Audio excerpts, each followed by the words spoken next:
이번에는 두 번째 투자 정보 한번 알아보도록 하겠습니다. 경기도 부천시 괴안동으로 가서요. 통건물 기다리고 있는데요. 자, 먼저 기본 정보부터 알아보도록 하죠. 네, 부천시 계안동에 있는 통건물입니다. 현재 좀 땅으로 나와 있다. 이렇게 좀 정리를 좀 해드릴 수가 있을 것 같은데요. 이 계안동은 상당히 좀 특징적인 지역 중에 한 군데입니다. 그만큼 전세가에 대한 비율이 높기 때문에 실투자금을 상당히 좀 적게 가면서 내가 통건물을 하나 좀 가져갈 수 있는 기회다. 이렇게 정리를 해드릴 수가 있을 것 같은데요. 1호선 역곡역에서 도보 약 한 5분 정도 거리에 위치했습니다. 대지 면적은 205.5 평방미터니까 약 한 63평 정도 보시면 되겠죠. 규모는 지상 5층에 7세대로 지어지고 안에 이제 엘리베이터가 들어갈 예정입니다. 또 이제 여기 같은 경우는 한번 말씀드린 대로 매매가 대비해서 임대보증금에 대한 비율이 상당히 높기 때문에 안에 들어가는 호실 자체를 올 전세로 놓을 것이냐 아니면 내가 좀 어느 정도 월세를 받아서 이게 월세를 받으면서 끌고 갈 것이냐 이런 것을 비교해 봐야 되거든요. 그런 어떤 비율에 따라서 실투자금을 상당히 좀 적게 가져갈 수 있다는 것이 이 물건의 좀 특징이다라고 말씀드릴 수가 있을 것 같고요. 매매가는 약 한 15억 4천만 원 정도를 예상할 수가 있겠습니다. 네, 두 번째로 전해드리는 정보는 경기도 부천시 괴안동에 위치한 통건물입니다. 역세권에 위치한 통건물이고요. 임대 수익 풍부하고 안전하게 받아볼 수 있는 정보로 전해드리는데요. 자, 그럼 이 통건물 어디에 위치해 있는 건지 입지와 함께 또 호재까지 살펴보도록 하겠습니다. 네, 본 물건은 이 역곡역에서 인접거리에 위치해 있다고 말씀드릴 수가 있을 것 같은데요. 이 역곡역 하게 되면 하나의 좀 특징이 있죠. 바로 밑에 쪽 이 도로 라인을 기준으로 해서 이 도로 라인을 기준해서 여기가 이제 항동지구가 이렇게 위치해 있습니다. 또 하나는 이제 괴안 이 공공택지개발지구가 이렇게 위치해 있고요. 기존에 이제 그 상업단지들이 이 역곡역 쪽 주변 지역으로 이렇게 밀집되어져 있습니다. 그러다 보니까 여기 같은 경우는 이제 현재 지금 이 다세대 밀집촌으로 이렇게 좀 형성이 되어져 있는 부분이 있다라는 것이 하나의 좀 특징입니다. 그래서 먹고 마시기 위해서는 역곡역 쪽 주변 지역으로 해서 인구가 좀 몰린다라고 말씀드릴 수가 있을 것 같고요. 항상 이 물건지 뒷부분이 항상 문제가 되는데 보시다시피 각종 개발 호재들이 바로 뒤편 쪽으로 좀 몰려져 있는 부분이 있기 때문에 집가 상승에 대한 어떤 메리트를 좀 가지고 있는 물건이다라고 말씀드릴 수가 있을 것 같고요.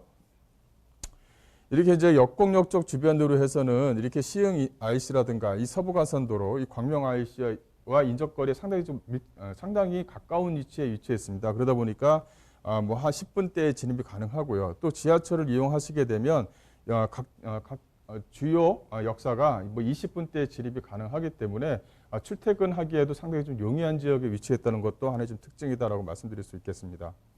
이 호재거리는 앞서 말씀드린 대로 이 개완지구가 하나의 좀 호재거리로 좀 작용할 수 있다라고 말씀드릴 수가 있을 것 같고요. 또 이제 주변 지역을 좀 보시게 되면 이렇게 역곡 구도심 지역과 이 소사 구도심 지역 또 옥길이나 향동지구가 이 물건지 주변으로 이렇게 퍼져 있습니다. 또 역곡역 쪽 주변 지역으로 해서 역세권 개발 사업도 현재 지금 진행을 좀 현재 좀 예정을 앞두고 있고요. 이 본 물건 같은 경우는 이 계안지구 쪽에서 계안지구 쪽에서 한 1,006대 정도의 아파트가 지어지게 되면 여기에 이제 그 관공서라든가 이 초등학교가 또 하나 만들어지게 되거든요. 그렇다면은 이쪽에 있는 전세가가 오히려 상당히 좀 현재도 전세가가 높은데도 불구하고 전세가가 좀 더 올라갈 수 있는 여지가 상당히 있다라고 말씀드릴 수가 있겠습니다. 네, 이렇게 해서 정리를 해드리겠습니다. 네, 입지와 호재 살펴보고 오셨습니다. 역곡역에서 도보 약 5분 거리에 위치한 통건물이고요. 또 직장인들, 서울에 있는 직장인들의 수요까지 충분히 받아볼 수 있는 게 시흥 IC, 또 교통적인 부분도 굉장히 잘 갖춰져 있습니다. 또 이 물건을 둘러싸고 주변에 다양한 개발 사업들이 진행되고 있기 때문에 앞으로의 가치 상승까지 함께 가져가 보시면 좋을 것 같은데요. 자, 이번에는 그러면 건물 한번 꼼꼼하게 살펴보도록 할까요? 자, 건물 어떻게 지어지는지 그리고 가격적인 부분도 알아보도록 하겠습니다.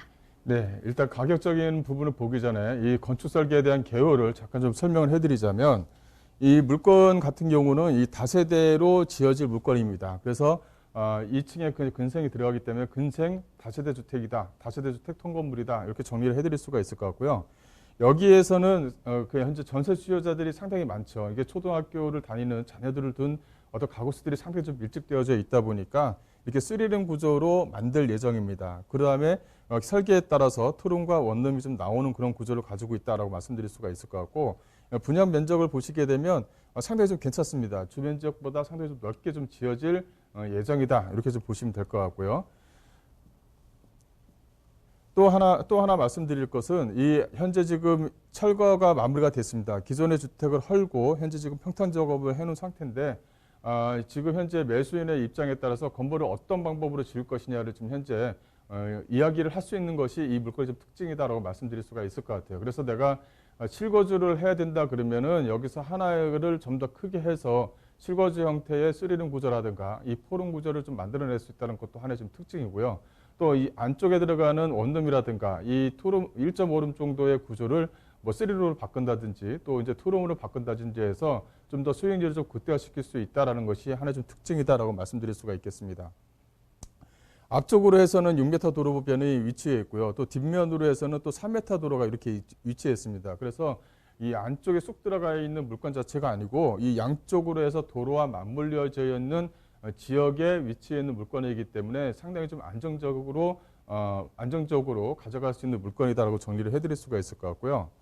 예, 예상 임차 현황입니다. 이 물건 자체를 이 전세가로 올 전세를 다 나서 나는 주인세대 거주를 안 하고 올 전세를 할게라고 이제 하게 되면 거의 매가 자체가 거의 전세가 자체가 거의 매가 수준입니다. 거의 뭐 지금 현재 상당히 이제 보수적으로 잡았는데도 불구하고 약간 전세가 자체가 약간 15억 4천만 원 정도가 나오기 때문에 거의 뭐 매매가 수준에 임박해 있죠. 그만큼 전세가 비율이 높다는 것입니다. 그렇다면 나는 이제 그렇지 않고 전세와 월세를 좀 받겠다라고 하시게 되면 전세 월세를 상당히 좀 안정적으로 놓을 수가 있거든요. 그래서 월세 같은 경우는 그 호수에다가 대출을 좀 낼 수가 있는 부분이 있기 때문에 보증금과 대출을 활용하시게 되면 월 약 한 150만 원 정도 이상이 나옵니다. 그래서 대출을 좀 제외하고 안정적으로 끌고 갈 수 있는 좀 물건이다라고 말씀을 좀 드릴 수가 있을 것 같고요. 그 예상 가격을 좀 분석을 한다 그러면 현재 15억 4천만 원 정도를 예상할 수가 있습니다. 현재 뭐 전세와 월세를 활용하시게 되면 약간 전세 보증금 11억에 대출을 약간 3억 3천만 원 정도를 잡을 수 있고요. 그렇다면 실투자금 자체를 약간 1억 1천만 원의 통건물을 좀 가져갈 수 있는 기회입니다. 또 주변 지역 자체가 상당히 많은 호재거리로 좀 가져가 있는 거기 때문에 단기간 내에 또 매도 타이밍을 또 한번 잡을 수 있는 기회가 생기는 그런 물건이다라고 정리를 해드리겠습니다.